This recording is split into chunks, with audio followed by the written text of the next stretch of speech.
Hello, I'm Dr. Manuel G. Saldivar. I'm a psychologist and a university faculty member.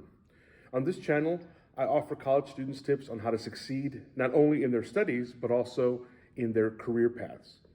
Let's get started.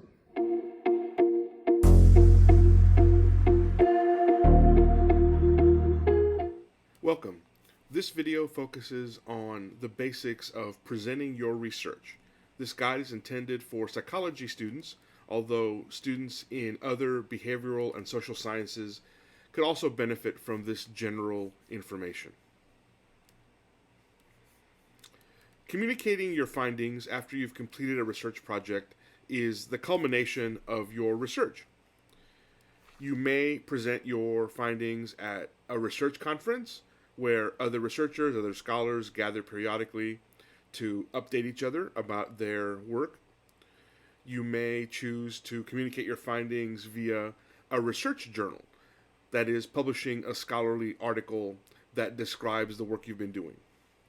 Sometimes researchers are asked to contribute chapters to a book on a particular topic or subject where every chapter or multiple chapters are written by different authors, and then it's the editor's job to put together the volume according to this common theme or common topic.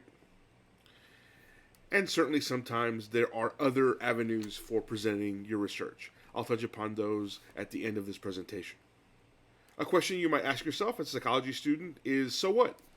I've done some research and now I'm expected to share it with other people. Why is this the case? How can this benefit me? New research always builds upon old research. So it's kind of an expectation in the field of research that new academic research be made open to the public, that you share your findings with other people. Full and open means that the researcher makes available their findings, but also their data and a description of their method such that others could replicate their work if they choose to do so. By critiquing one another, by double checking our own work and the work of others, this is how science advances. Please note that I'm referring here to academic research. Not all research is academic, meaning some research may be done in a proprietary manner, a private company, or sometimes a university researcher may do work under contract to a particular group, individual, foundation, company, whatever the case might be, in which case they go into the research process understanding that that particular project, the findings, the discoveries, will not be made public because a particular party is paying for that research to be done. But that is a different situation. In this presentation, again, I'm going to focus only on the standard kind of academic research that is done at universities and research institutions. I'm going to touch upon 4 points related to presenting your research. First, I want to make a distinction between peer-reviewed and not peer-reviewed research. That distinction is important in terms of helping us understand where our research may be published or presented and how it's going to be evaluated. Most of this discussion will focus on APA formatting for citations and references. I'll explain what I mean by all those terms here in a moment. We also will briefly review the APA structure for a typical empirical study. If you have a grasp of this basic structure that is expected under the APA format for an empirical study, then that will serve you in good stead if you try or need to create other kinds of documents, papers, manuscripts using the APA style. And then finally, I'll close by touching upon a couple of other research things or research artifacts that we can also create that certainly would benefit from using this APA approach. First, to define the concept of peer review. Peer review is a process by which original articles written by researchers are evaluated for their technical and scientific quality and correctness by other experts in the same field. In scientific terms, just to be clear, an article can refer to a report on an empirical study. It can refer to a theoretical paper, so you're not necessarily gathering new data or doing research in the sense of uncovering new information. Rather, you're putting together pieces concepts that have already been discovered in a new and original way to develop some new theory, some new concept. Standalone literature reviews, we can also refer to as articles, just as a shorthand, and any other original scholarly work we can refer to as an article. And I mention this just to be clear because sometimes there is confusion among students who think an article is like a scholarly article is like a magazine article, a short, couple thousand word document or manuscript. That isn't necessarily the case when we're speaking in scientific terms. An article is a little more of a catch-all term. Modern science, modern in this case, I'll argue means from about 1700, the beginning of the 18th century, to the present. Modern science has been built upon this process of peer review. When you submit your research for peer review, typically there are several requirements that the peer reviewers are going to consider or think about as they evaluate your research. Is your research significant enough to warrant being published? Meaning, is it worth the time and effort it would take for the editors of a scholarly journal or the organizers of a scholarly conference to find experts in the particular field, recruit them to evaluate your research, have the experts read your research, give their feedback, offer suggestions, and then the editor of the journal or the organizers of the conference have to pass that feedback back on to you, at which point you, as the author of the manuscript, the creator of the research, would need to make some revisions in line with this feedback. That is a time-consuming process. It can be very beneficial. It can make our research better, sharper, more accurate because of this double-checking, so to speak, because of this feedback process. But if your topic is not one that has significance, that has some potential to contribute to the particular field that you're researching in, then it may not be appropriate for peer review. If the topic is one of importance, the editors, the reviewers of your research will still want to have some assurance that your research has been done with an eye towards quality, towards meeting best practices, towards using sound scientific principles in terms of conducting research, in terms of uncovering the information that you have been investigating in your research. And then finally, how effective is your presentation? You can have a fantastic, fascinating topic that everyone's interested in. You can conduct that research using top-notch methods and the most fantastic apparatus and qualified researchers involved in all the work. But if your presentation, if your explanation of what you found is unclear, doesn't seem to make sense, is difficult for others to understand, then you're probably going to have a difficult time making it through the peer review process. Because if people don't feel like they understand what you're saying, even if they kind of sense that what you have done is quality work, it's difficult to capture people's attention and thus difficult to have your work enter the pipeline of peer-reviewed work. I want to be clear before we proceed that research, manuscripts, other kinds of research artifacts that are not peer-reviewed, we should not automatically look at as bad or poor.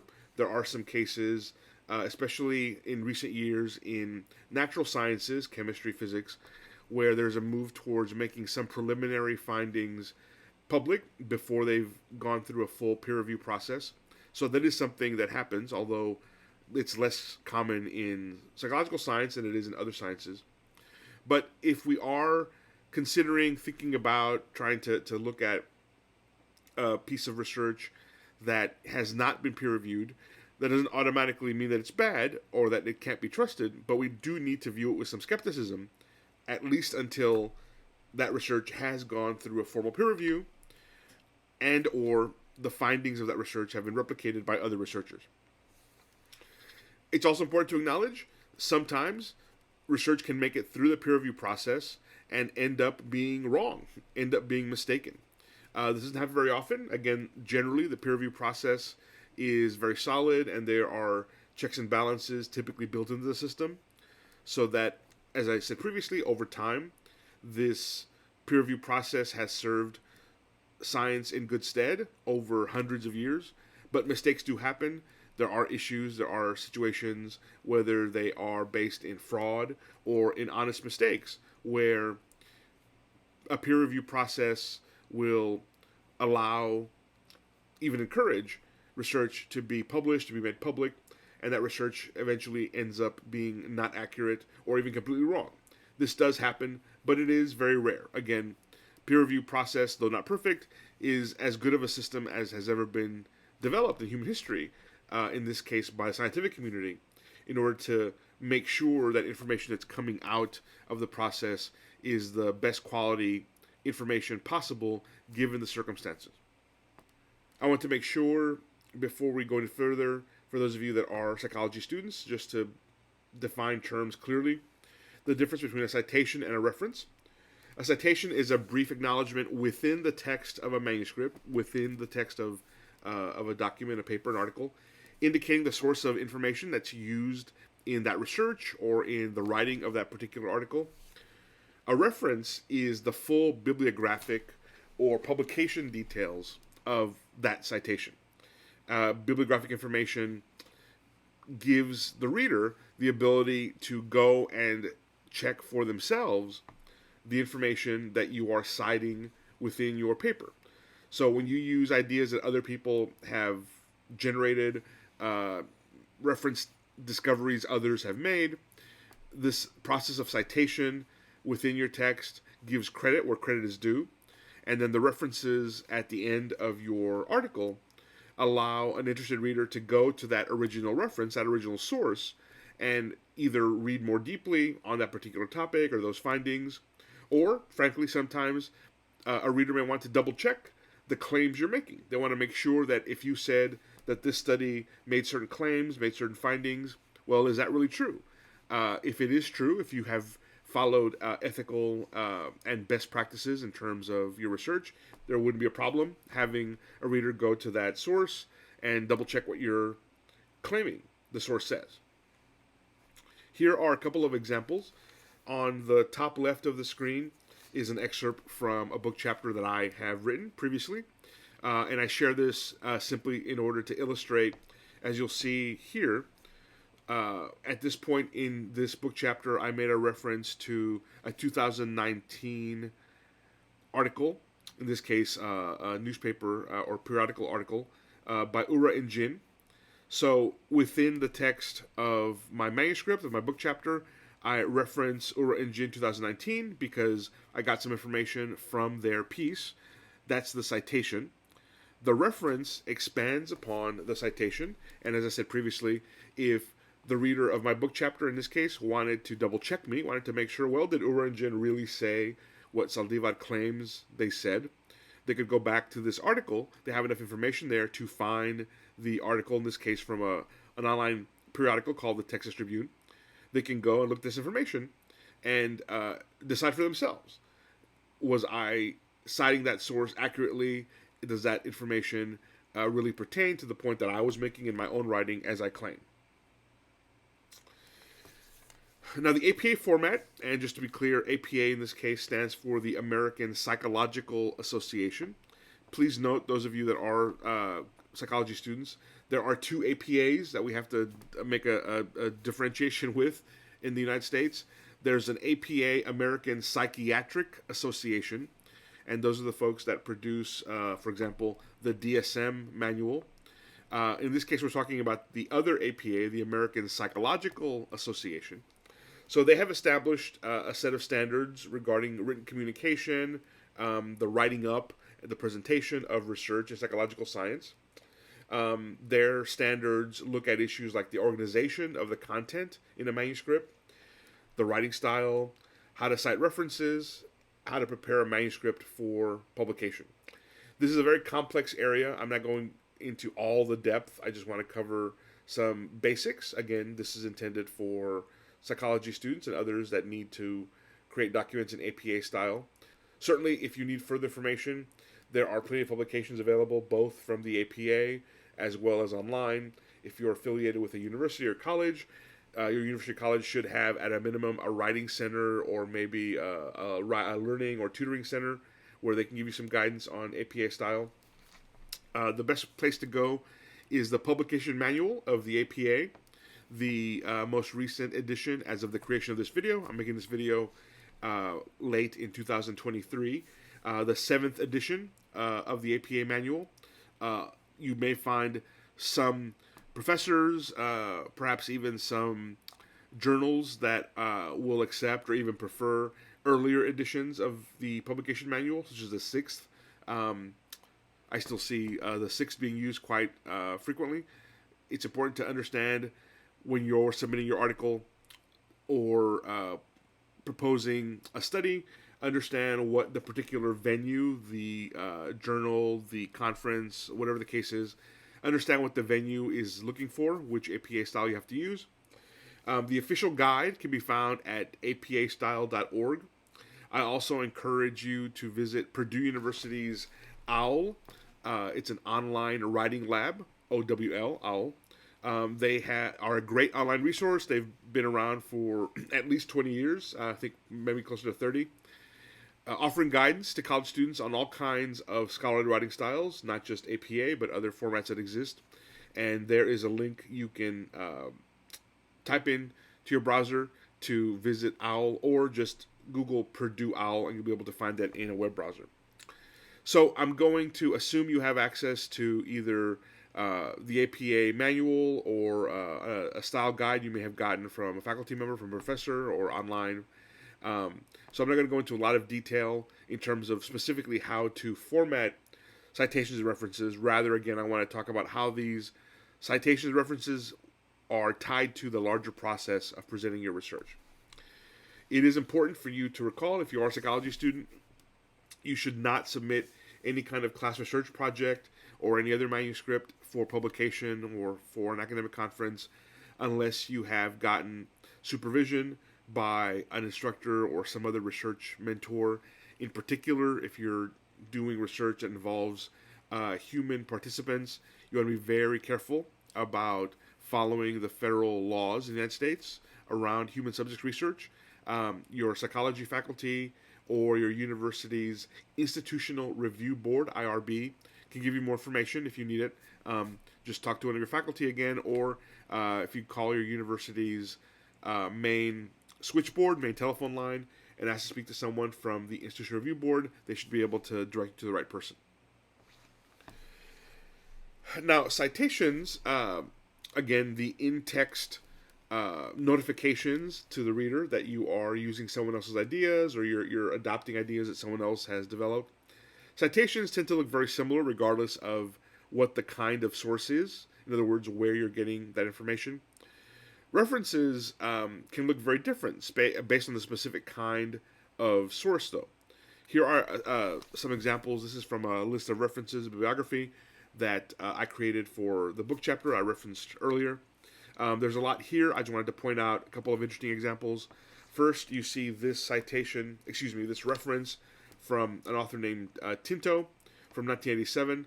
This is a book that Tinto wrote in 1987 called Leaving College. So you see the citation style there. In contrast, in 1975, Tinto wrote an article that was published in a scholarly journal called the Review of Educational Research, and you see that reference looks different because it is referencing something different. It's referencing a scholarly article rather than a book, as was the prior example. As just one more example, here we go back to Ura and Jin.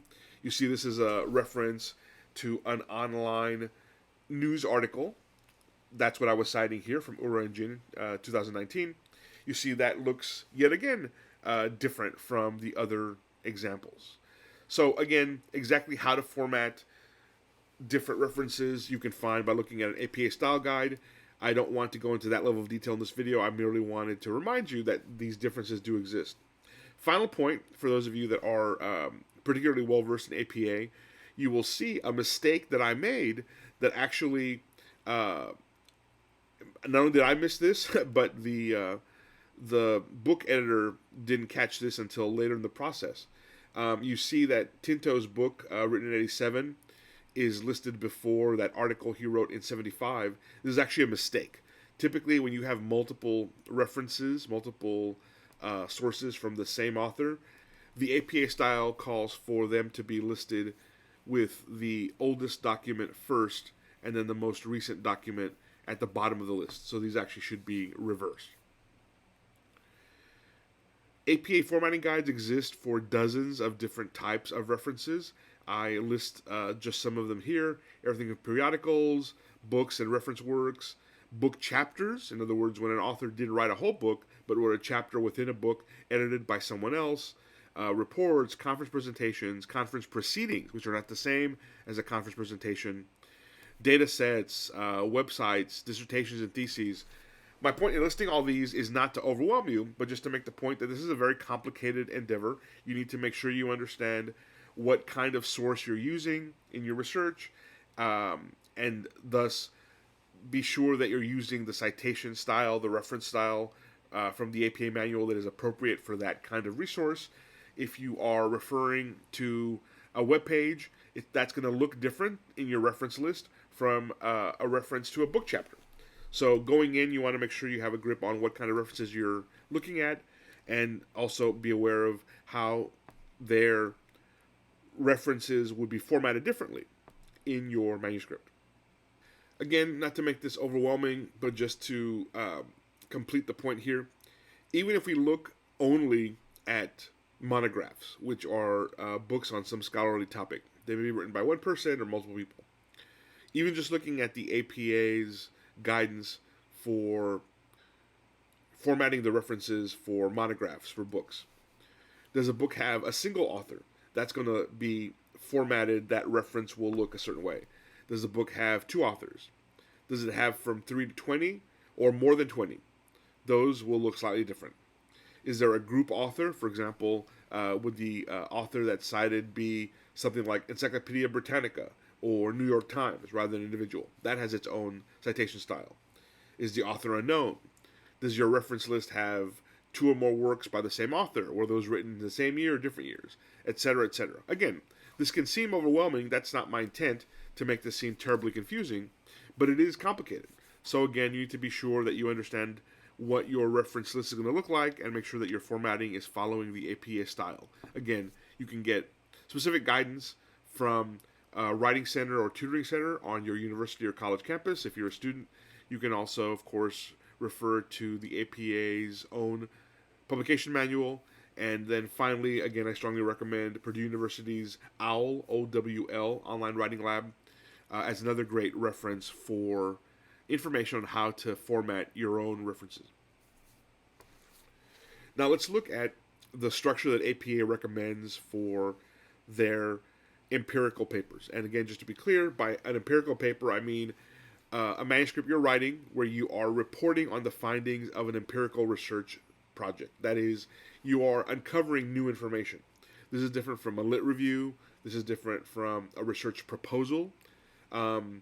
It's different from a theoretical paper where you're not necessarily finding new data, but rather you're trying to tie together existing ideas or drawing from others' discoveries in order to make some kind of theoretical argument. Here we're going to look strictly at a situation where you have conducted a research study, you have collected data yourself for this original study, and now you're trying to report out to the public, to others in your field, what you have found. If you have a good grasp of this particular format, this approach, it'll serve you in good stead, and you can make changes, you can adapt this approach to writing these other kinds of articles like lit reviews or theoretical papers. So you can see on the right, the APA structure calls for these several sections. Let's go through them individually. First, you'll have a title page. This is where you will note on the very first page of your manuscript the title of your project. You want to list some keywords identifying the key variables that you were concerned with and any theoretical issues that you were examining in your research. The author or authors' names and affiliations. By affiliation, we mean what university, what institution are you associated with as part of this research. Occasionally, authors may add a note because they want to add some comment about the research study or the project that isn't really appropriate to put into the body of the paper, but they want to make sure the reader is aware of something. For example, a common thing you see is you may have a situation where a manuscript has multiple authors listed, but all the authors contributed equally to the work. So a common thing you may do in that situation is to list authors alphabetically by last name. So that takes care of what order are the authors listed in. And then you add an author's note stating something like, even though these authors are listed alphabetically, all three of them contributed equally to the research project. Something along those lines. If the author's note was not there, we could assume that the first author did the most work, or in whatever fashion had the most responsibility over the research project. You also want to add a short title and page number. If you search on the internet for APA title page, you can find many examples that will lay out exactly how this title page should be designed, so you can simply replicate that same approach. The abstract comes next. An abstract is just a one-paragraph summary of the research project. Typically, an abstract will have 4 main elements. You want to make sure you state clearly what the problem, what the issue was that was being investigated by your research. You want to highlight the key features, the key aspects of your research method, touch upon your major findings, and then offer a summary of your conclusion and the implications of what you have found from your research. It's easier to write the abstract after you've gone through all the other steps of the process than to try and create a summary before you actually have the paper created. The introduction section comes next, and this has 3 primary objectives. First, talk about the problem, the issue that is being investigated by your research, and talk about why it's important. Why should the reader care about this issue? You want to summarize the relevant background literature and any theoretical implications that are necessary for the reader to understand what you're doing, and then describe the purpose, rationale, and the design of your study. Be sure you're walking the reader through a logical development of your hypotheses. You're making an argument when you do research. You're telling the reader, I spent all this time and effort doing this research because this issue, whatever this issue is very important. And you want to make sure the reader has an idea in their own mind of what is the big deal. Why should I care about this research? Why is it important? Why does it have significance? And then further on, why should I care about this particular research study? How has this study been designed in order to address this bigger issue? And do I understand the point of everything that's happening? Next comes the method section. The purpose here is to describe in detail how this study was conducted.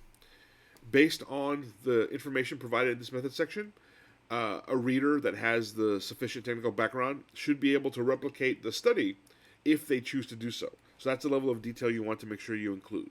Would the reader be able to do what you did if they had the same resources, the same information, the same capabilities? If the answer is no, then you probably have not provided the sufficient level of detail necessary. There are typically 3 sections, at least 3, in a method section of a manuscript. A discussion of participants, a discussion of materials or apparatus, and then a procedure. So the participants discussion, you want to talk about the number of participants, the sample size, especially per condition or per level, if you have some kind of experimental or quasi-experimental setup. You want to talk about the characteristics of participants. Why were they chosen? Why are they involved in this study? What recruiting process did you use? How did you find the people that are part of your sample? For longitudinal designs, for designs that maybe have, for example, a pre and post test, or where you would be gathering data from multiple points in time, did you have any attrition? In other words, did your sample remain the same size over time, or did you have some participants not stick with the project the whole way through, in which case that could affect the data that you were able to collect? The materials section, you would include discussion of any stuff critical to the study variables. This could be the use of certain measurement instruments. In some sciences, in some studies, for example, if you're looking at the impact of some pharmaceutical intervention, among the materials would be the pharmaceutical itself, the drug, the medication. These are examples of materials. In terms of the procedure, you want to provide a detailed timeline of steps, and again, include enough information so that someone with sufficient knowledge and background would be able to replicate your study if they chose to do so. That's kind of the hallmark of, is my method section, is my procedure section sufficient? Do I have enough detail? If someone could do what you did, then the answer hopefully is yes, because you've provided enough description of information, they could replicate your study if they chose to do so. The results section is kind of the climax of the report. Here you're going to talk about the actual findings of your study. You want to answer the research questions that were raised in the introduction. It's important to stick to the facts. Leave any interpretation of your findings for the discussion section, which comes next. In results, you simply want to provide the data literally that you gathered. You want to be attentive to any quantitative results if your study has quantitative elements, and follow the standard approach for reporting data. For example, in designs where we're doing some basic statistical tests, like hypothesis testing, so comparing the means of different groups, for example, with a t-test or with an ANOVA, there are some standard particular statistical details that you want to include in your manuscript so that the reader can evaluate the outcome of these statistical tests. So make sure you include details like, for example, sample size or n, standard deviation, R value or R squared, depending on what the particular test is. Those details would come from the analysis that you did, so it's hard to give a lot of guidance other than if you have done a good job with your statistical analysis, if you have a quantitative element to your research, then the stuff you need to report in terms of your quantitative findings should be fairly obvious. Consult with the stats expert or with one of your faculty if you need more guidance in this area. The discussion section is where you're going to offer a clear and concise statement of what your essential findings are. Here's where you're going to move beyond the raw data, the raw findings, and start discussing the so what, the implications. How do these findings support or refute your hypothesis or hypotheses? Describe how your results compare to previous research. Are there any limitations or problems in the research that you need to acknowledge for the reader? Also, often in the discussion section, we'll talk about specific ideas we may have for additional research. How can we extend the research we've done in this study to future studies in order to learn even more about the particular topic? Next, in an APA manuscript, you'll have your list of references. You'll need complete citation information for each source that you cite. And again, we've talked previously about being aware of different kinds of sources, books, articles, websites, data sets will be referenced in different ways. The reference itself, the format of the reference will look different depending on what the source is. You want to make sure you're following the APA format precisely, especially in cases where you're submitting for a peer review journal or a peer review conference. Oftentimes the conference organizers, the journal editors, are really big sticklers on APA format because it causes them work, frankly, if someone is not formatting things correctly. So be sure that you are helping them help you. It's easier to have someone review our work and be attentive to it if we don't have a lot of mistakes, a lot of misuse of the APA style. Footnotes in the APA format are very uncommon. They're more common in other kinds of citation styles like Modern Language Association or MLA or the Chicago Manual of Style, which is used, for example, in history. But in psychology, footnotes are very rare. Typically, they'll be either a copyright permission statement or some kind of supplement to material in the body of the text.